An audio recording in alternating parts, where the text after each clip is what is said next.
Hello friends, I am Priyanka and you are watching Priyanka's teaching. Friends, today I am going to explain you lesson number 4 given in the book of class 7, James English Reader Silver Jubilee edition by Ratna Sagar. Friends, the title of the chapter is Herald, our Hornbill. Hornbill is a bird, okay? So before starting the chapter, we will go through the get set. So please be with me and let's start. You are going to read about a hornbill. आप जो है इस chapter में हम लोग क्या पढ़ने जा रहे हैं, एक चिड़िया के बारे में जिसका नाम है हॉर्नबिल.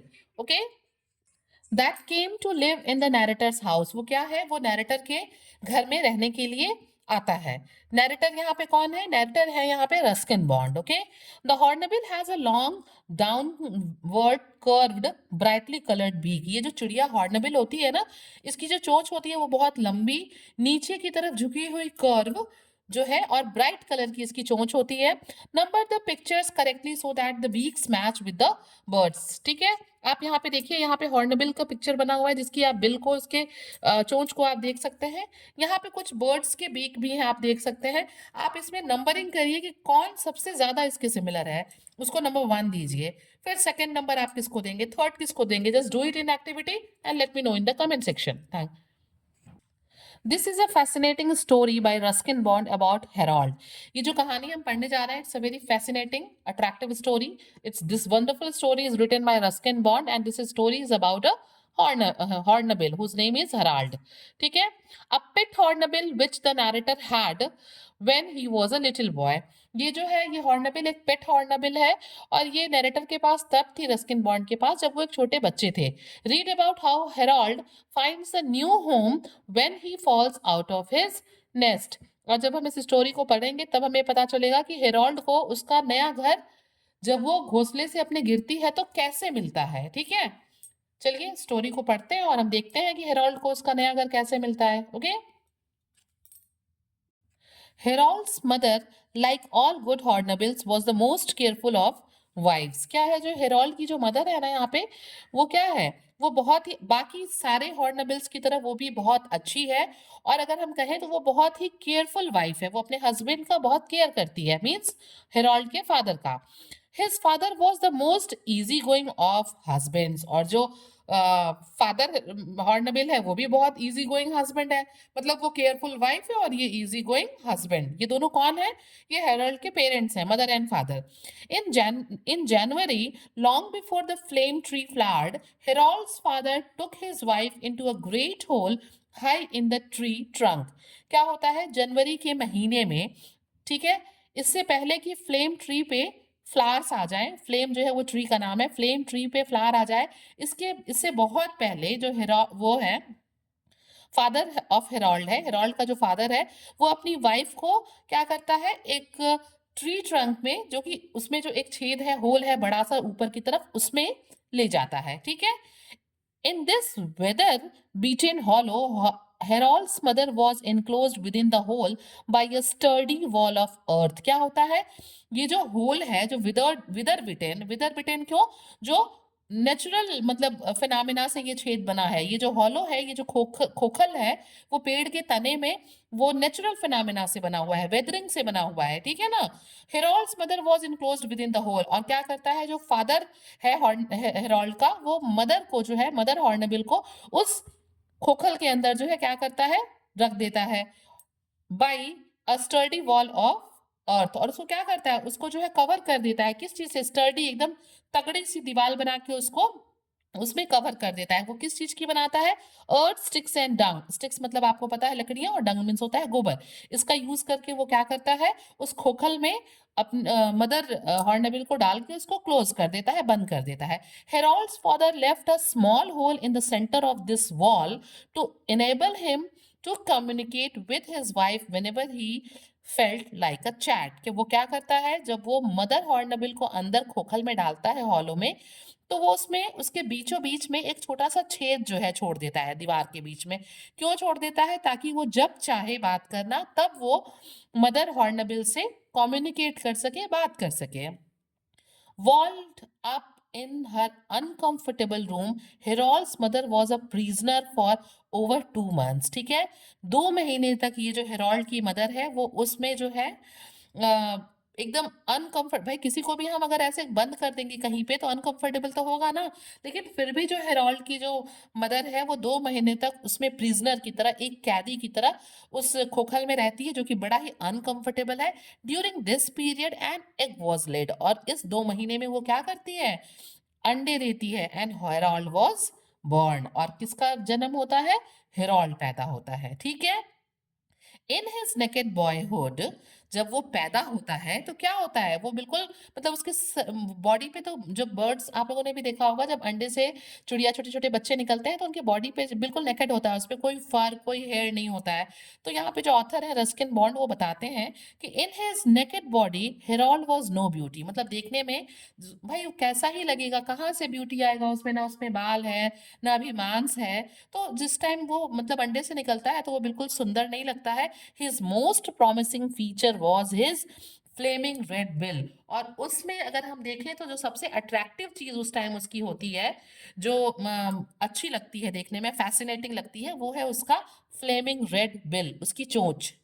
ठीक है, एकदम चमकती हुई लाल रंग की चोंच, matching the blossoms of the flame tree which was now ablaze, heralding the summer. और क्या होता है, उसकी चोंच बिल्कुल जिस फ्लेम ट्री में उसकी मदर को हॉलो में रखा गया था, तो ये जो हेराल्ड है ना, इसकी चोंच बिल्कुल फ्लेम ट्री के पे खिले हुए फ्लावर्स की तरह होती है, विच वॉज नाउ अब्लेज, जो कि क्या होते हैं, वो बिल्कुल ब्राइट कलर से, ब्राइट कलर के होते हैं, ablaze and heralding the summer, और वो क्या कर रहे होते हैं, वो इंडिकेट कर रहे होते हैं कि क्या आ रही है, गर्मी आ गई है।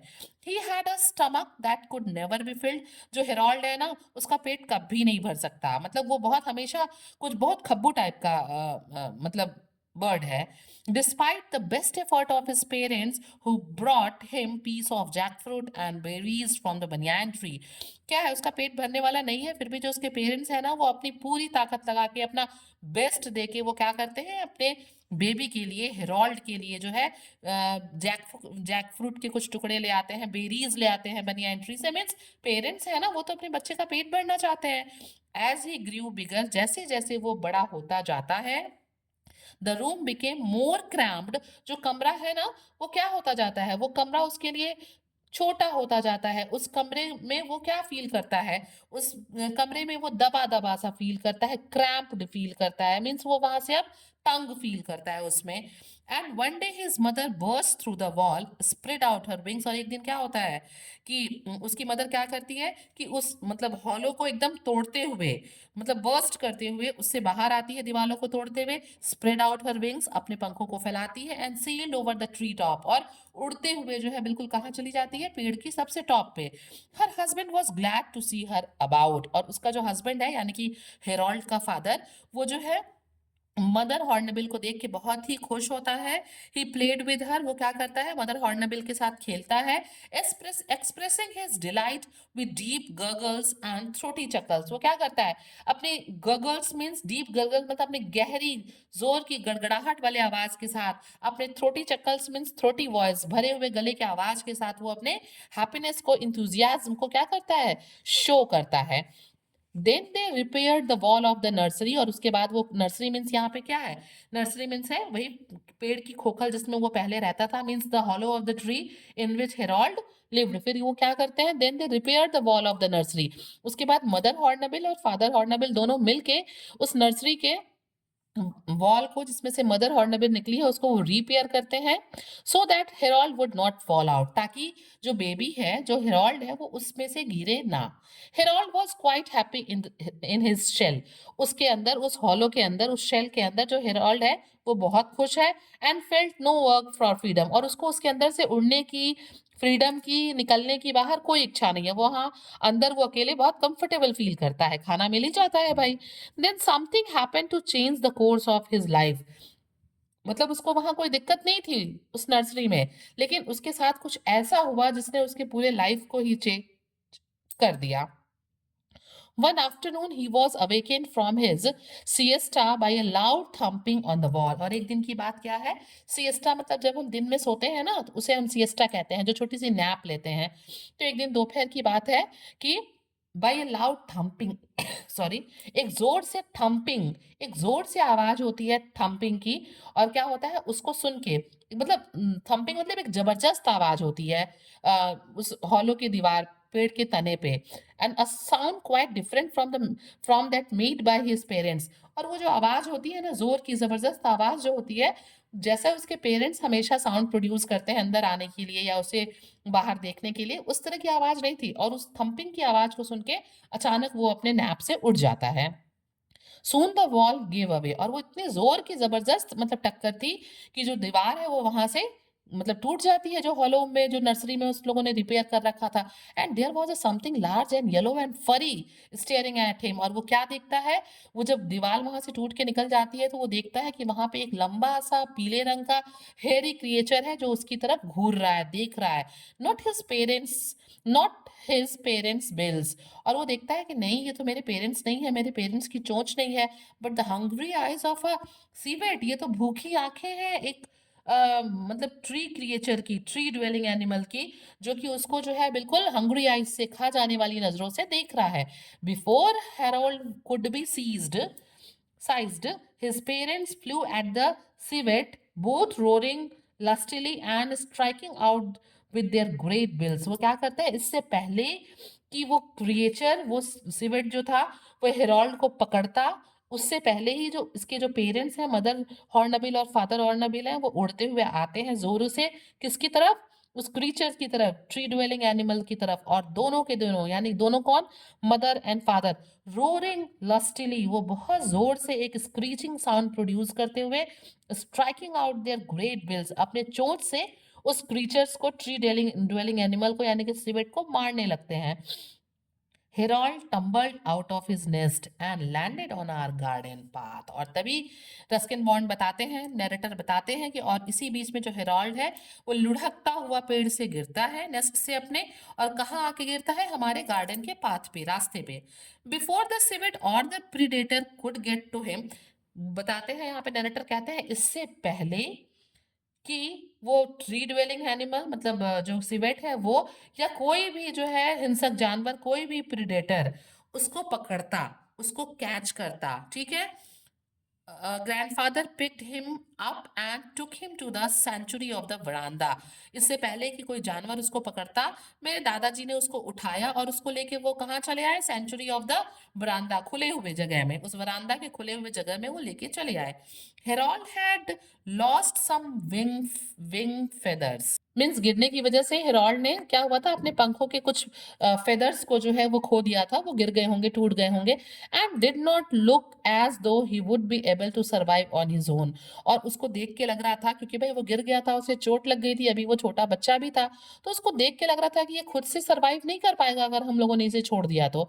सो we made an enclosure for him in our front बरामदा, इसलिए हम लोगों ने क्या किया, हम लोगों ने, किन लोगों ने, ऑथर ने, रस्किन बॉन्ड ने और उनके दादाजी ने, हम लोगों ने क्या किया, उसके लिए एक इनक्लोज एरिया बनाया, कुछ जगह बनाया, और मतलब घोंसले टाइप का कुछ बनाया, इनक्लोजर, जिसमें हम उसको रखते।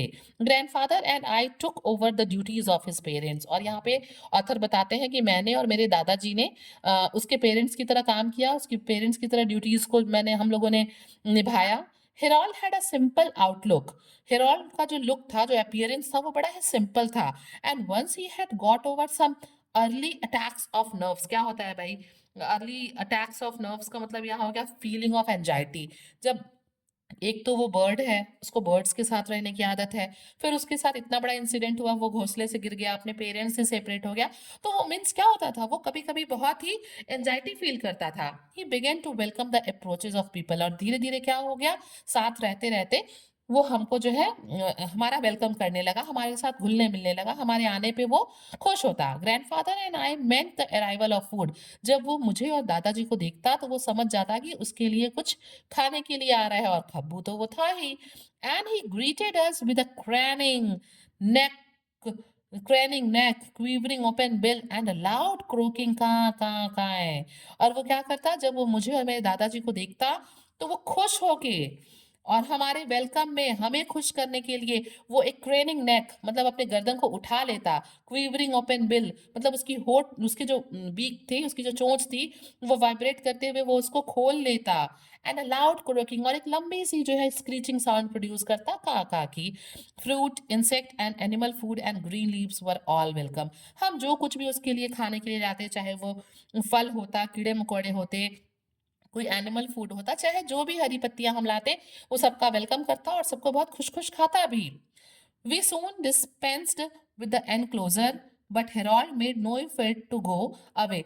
डिस्पेंस्ड विद का मतलब होता है डिड अवे विथ मतलब यहाँ पे ऑथर कहते हैं कि मैंने और मेरे दादाजी ने उसका जो एक इनक्लोजर एरिया बताया बनाया था उससे हम लोगों ने उसको फ्री कर दिया उस इनक्लोजर एरिया से उसको निकाल दिया उस चीज को भी वहां से हटा दिया। But Harold made no effort to go away लेकिन उसने हमारे यहाँ से जाने की कोशिश नहीं की। ऐसा नहीं था कि हम लोगों ने वो इनक्लोजर हटाया तो वो उड़ के वहां से भाग गया, उसने कोशिश भी नहीं की। ही हैड डिफिकल्टी फ्लाइंग, उसको उड़ने में भी थोड़ी प्रॉब्लम थी। In fact he asserted his tendency right sorry not tendency tenancy rights at least as far as the veranda was concerned। देखिए टीनेंसी राइट का मतलब होता है ना rights of using a place like a टीनेंट। टीनेंट means कौन होता है, भाड़ेदार होता है, किराएदार होता है। तो मतलब इनफैक्ट ऐसा लगता था ना ही एजर्टेड हिज टीनेंसी राइट्स कि वो क्या कर रहा है, एजर्टेड मतलब हक जताता वो, ठीक है। और पूरे वरांदा में मतलब जहां तक उसको लगता कि मेरा एरिया है वो वहां तक उड़ के जाता और वापस आता। मीन्स वहां से भागने की कोशिश नहीं करता, वो तो अपना राइट समझ के अपने हक से जो है वो उस एरिया में बरामदे में घूमता रहता। One afternoon a veranda tea party was suddenly and alarmingly convulsed by a flash of black and white and noisy flapping। Author यहाँ पे कहते हैं कि एक दिन शाम को जब हमारे यहाँ बरामदा में एक टी पार्टी चल रही थी तो अचानक से और बहुत तेजी से, ठीक है, कुछ फ्लैश करती हुई कोई चमकती हुई चीज बहुत तेजी से आती हुई कि कोई ब्लैक और व्हाइट चीज जो कि जिसमें शोर था फड़फड़ाहट थी उसने क्या किया अचानक से और बहुत तेजी से हमारे पार्टी को डिस्टर्ब कर दिया। वो था कौन, वो हेरोल्ड था जो उड़ते हुए तेजी से आया। And behold the last and only loaf of bread had been seized by Harold and carried off to the perch near the ceiling। और उसने क्या किया, उसने जो उसने जो देख रखा था, जो जिस चीज को वो निहार रहा था, किस चीज को, लास्ट ब्रेड के लोफ को, ठीक है, जो कि अब लास्ट प्लेट में बचा था उसको निहार रहा था। वो तेजी से उड़ता हुआ आया अपने विंग्स को फ्लैप करते हुए और उसको जब्त कर लिया। किसको जब्त कर लिया, उस ब्रेड को, और उसे लेके वो उड़ के जाके carried off to the perch near the ceiling. छत पे सीलिंग होती है ना जहाँ पे हम फैन टांगते हैं, इसीलिए हम फैन को सीलिंग फैन भी कहते हैं। तो वहां पे जो पर्च था उसके बैठने की जगह थी वहां पे वो ब्रेड को लेके चला जाता है। Harold was not beautiful by Hollywood standard, मतलब वो बहुत मतलब ब्यूटीफुल नहीं था। हम लोगों ने आगे भी पढ़ा हुआ है स्टार्टिंग में भी कि वो बहुत ब्यूटीफुल नहीं था। He had a small body and a large head. उसका जो शरीर था वो छोटा सा था बट उसका जो हेड है वो बड़ा था। Sorry friends, but he was good नेचर्ड, उसका नेचर लेकिन अच्छा था। एंड फ्रेंडली, वो बहुत ही फ्रेंडली था, मित्रवत था। And he remained on good terms with most members of the household during his lifetime of 12 years। और ऑथर यहाँ पे बताते हैं कि वो जब तक हमारे यहाँ रहा 12 साल तक उसके सबसे हमारे फैमिली सारे फैमिली मेंबर से जो उसके रिलेशन थे बहुत अच्छा उसका सबसे तालमेल था, गुड टर्म्स था, ठीक है, अच्छा रिलेशन था। Harold's best friend were those who fed him. और यहाँ पे ऑथर बताते हैं कि हेराल्ड का बेस्ट फ्रेंड वही होता था जो उसको खाने की चीजें देता, जो उसको खिलाता। And he was willing even to share his food with us. और यहाँ पे ऑथर बताते हैं कि हेरोल्ड की भी इच्छा होती कि वो अपने खाने की चीजों को हम लोगों के साथ बांटता था। Sometimes trying to feed me with his great beak. और ऑथर यहाँ पे बताते हैं कि कभी कभी तो वो मुझे अपनी लंबी चोंच से खिलाने की कोशिश भी करता। when I turned off while I turned down his offers of betel and similar delicacies। और वो कहते हैं ऑथर यहाँ पे बताते हैं कि भाई वो बर्ड है, अगर वो कीड़े मकोड़ों को खा रहा है तो ऑथर तो खाएंगे नहीं ना, तो ऑथर वो बताते हैं कि वो अपनी चोंच से खिलाने की कोशिश करता, लेकिन क्या है, व्हाइल आई टर्न डाउन, मैं क्या करता, मैं जब वो बीटल वगैरह कुछ इंसेक्ट्स वगैरह को ले आता और खाने के लिए कहता तो मैं मना करता, या उससे जुड़ी उसी की तरह कोई सिमिलर डेलिकेसीज होती, ठीक है, कोई स्पेशल टाइप का खाने का सामान होता जो कि बर्ड खाते हैं जैसे कीड़े मकोड़े, तो मैं उसको मना करता। I did occasionally share a banana with him, और ऑथर यहाँ पे बताते हैं कि कभी कभी मैं उसके साथ बनाना को शेयर कर लेता था। Eating was a serious business for Harold, हम लोगों ने शुरू में भी पढ़ा है कि वो बहुत फूडी था, तो खाना जो था वो उसके लिए एक बहुत ही मतलब सीरियस मुद्दा था। And if there was any delay at meal time he would summon me with raucous barks and vigorous bangs of his bill on the woodwork of the kitchen window।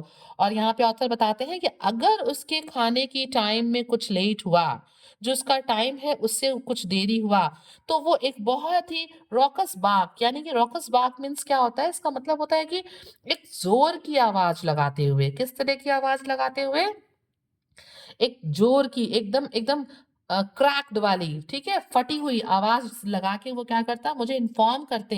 And vigorous bang, और इसका मतलब एक जोर का, ठीक है, मतलब अपने चोंच को क्या करता, अपने चोंच को जो है बहुत तेजी से जो है किचन की खिड़की पे जो वुड वर्क होता है ना, उस पे बहुत जोरे से मार मार के मुझे इन्फॉर्म करता कि भाई मुझे अभी खाना नहीं मिला है, खाना ले आओ, ये मेरा मील टाइम है। Harold give much time and thought to his personal appearance, author कहते हैं कि जितने दिन वो हम लोगों के साथ रहा तो हम लोग को ये भी फील हुआ कि जो हेरोल्ड है वो अपने पर्सनल अपीयरेंस को, अपने मतलब अपना बहुत ख्याल रखता, अपने पर्सनल अपीयरेंस पे वो बहुत ध्यान देता, okay. He carried a rug pot on his person and used it very skillfully as an item of his morning toilet। और यहाँ पे ऑथर बताते हैं कि उसका एक रग पॉट हुआ करता था, ठीक है, उसके पास था, जिसका यूज वो बहुत ही स्किलफुली, बहुत ही अच्छे से, बहुत ही कौशल से वो उसका यूज करता, किस चीज के लिए, अपनी क्लीनिंग के लिए, ठीक है, अपने वॉशिंग और क्लीनिंग के लिए वो उसका यूज करता था। ये रग पॉट था क्या? This rug pot was a small gland situated above the roots of his tail feathers। और ये जो रग पॉट की जिसकी हम बात कर रहे हैं, जिसको वो अपनी क्लीनिंग के लिए यूज करता मॉर्निंग टॉयलेट की तरह, तो ये क्या था, ये एक ग्लैंड थी, एक छोटी सी ग्लैंड थी, जो कि कहाँ पे थी, वो उसके टेल फेदर के पास, वहीं उसके फेदर्स के रूट में जो है वहां पे थी। It produced a rich yellow fluid, इसमें से क्या निकलता है, रग पॉट से एक पीले रंग का लिक्विड प्रोड्यूस होता है, ठीक है। Harold would dip into his rug pot from time to time and then rub the color over his feathers। और वो क्या करता, वो टाइम टाइम पे जो हेरोल्ड था उस येलो लिक्विड को में अपने बिल को, यानी कि अपने बीक को डिप करता, और फिर अपने चोंच को जो है, अपने बिल को, अपने बीक को अपने फेदर्स पे रब करता, रगड़ता, ताकि वो कलर उसके फेदर्स पे लग जाए। And the back of his neck, और अपने गर्दन के बैक पे भी उसको रब करता। It would come of on my hands whenever I touched him. और ऑथर यहाँ पे बताते हैं कि जब वो अपने बॉडी पे उसको रब करता था और उसके बाद अगर हम उसको पकड़ते थे ना, तो वो येलो कलर हमारे हाथ में भी लग जाता था। Harold would toy with anything bright and glittering, often swelling it afterwards. आप यहाँ पे ऑथर हमें बताते हैं कि जो हेरोल्ड था ना, वो हर उस चीज के साथ खेलना शुरू कर देता था जो कि थोड़ी चमकीली होती थी, ग्लिटरिंग होती थी, और क्या करता था, अक्सर वो फिर बाद में जो है खेलने खेलने के बाद उन चीजों को निगल भी जाता था। He loved bananas and dates, उसको जो केले और खजूर बहुत पसंद थे। And balls of boil rice, और अगर आप उसको ना चावल को पका के और उसके बॉल बना के लीजिए तो भी वो उसे खाने में बड़े अच्छे लगते थे। I would throw him the rice balls, author यहाँ पे बताते हैं कि मैं उसकी तरफ जो है राइस बॉल्स को बना के फेंकता, and he would catch them in his beak, और ये हेरोल्ड उनको अपने बीक में कैच कर लेता। Toss them in the air and let them drop into his open mouth, और उसके बाद उसको कैच करने के बाद फिर वो उसको हवा में फेंकता और सीधे अपने मुंह में, मुंह खोल के मुंह में ले लेता। He perfected this trick of catching things, मतलब वो बिल्कुल परफेक्ट था, एकदम तुरंत वो जो है जब भी कोई चीज हवा में उछाली जाती खाने की तो वो उसको कैच कर लेता। And in time I taught him to catch a tennis ball, और मैंने उसको ये भी सिखा दिया कि टेनिस बॉल को मैंने समय, बहुत कम समय में ही मैंने उसको टेनिस बॉल को भी पकड़ना सिखा दिया, कैच करना। Thrown with some force from a distance of 15 yards, मैं क्या करता, मैं टेनिस बॉल को लगभग 15 यार्ड्स की दूरी से बहुत तेजी से फेंकता और उसको कैच करने की प्रैक्टिस कराता, और मैंने उसे सिखा भी दिया। Although Harold never seemed to drink any water, कभी भी ऐसे देखते हुए नहीं पाया गया कि वो पानी पी रहा है या उसे पानी बहुत पसंद है. But he loved the rain. लेकिन उसको जो बारिश था ना वो बहुत पसंद था. We always knew when it was going to rain. We always knew when it was going to rain because Harold would start chuckling to himself about an hour before the first rain drop fail. यहाँ पे author बताते हैं कि जब भी बारिश होने वाली होती हम जान जाते. क्यों जान जाते? क्योंकि बारिश शुरू होने के पहले ही 1 घंटे पहले ही जो ये हेरोल्ड था ना वो रेन ड्रॉप्स के फर्स्ट रेन ड्रॉप से गिरने के 1 घंटे पहले ही वो क्या करना शुरू कर देता? चकलिंग साउंड प्रोड्यूस शुरू कर देता एक तरह की. ठीक है. This used to irritate aunt Ruby. और ये सुन के जो है आंट रूबी बहुत इरिटेट होती. क्यों होती? She was always being caught in the rain. क्योंकि वो हमेशा बारिश में घिर जाती. Harold would be चकलिंग when she left the house. वो कहते हैं ऑथर यहाँ पे कि जब भी आंटी जो है हमारी आंटी रूबी वो कभी भी घर से बाहर निकलने वाली होती है उसी टाइम ये क्या करना शुरू कर देता? चकलिंग साउंड प्रोड्यूस करना शुरू कर देता. क्योंकि उसको पता चल जाता कि बारिश आने वाली है. एंड व्हेन शी रिटर्न, और जब आंट वापस आती, ड्रेंच्ड टू द स्किन, वो पूरी भीगी हुई होती.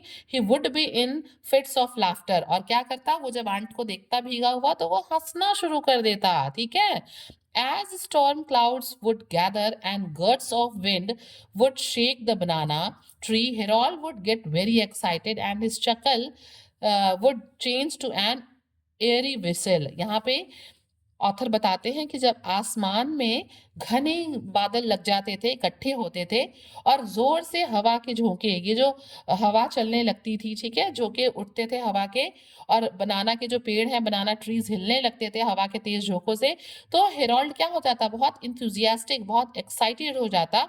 वो क्या करने लगता? चकलिंग करने लगता, साउंड प्रोड्यूस करने लगता. और उसकी जो चकलिंग है ना वो एक एरे विसल में, एक बहुत ही जोरदार, बहुत ही ऑफुल, बहुत ही भयानक जो है विसल में उसका जो वो चकल था वो चेंज हो जाता.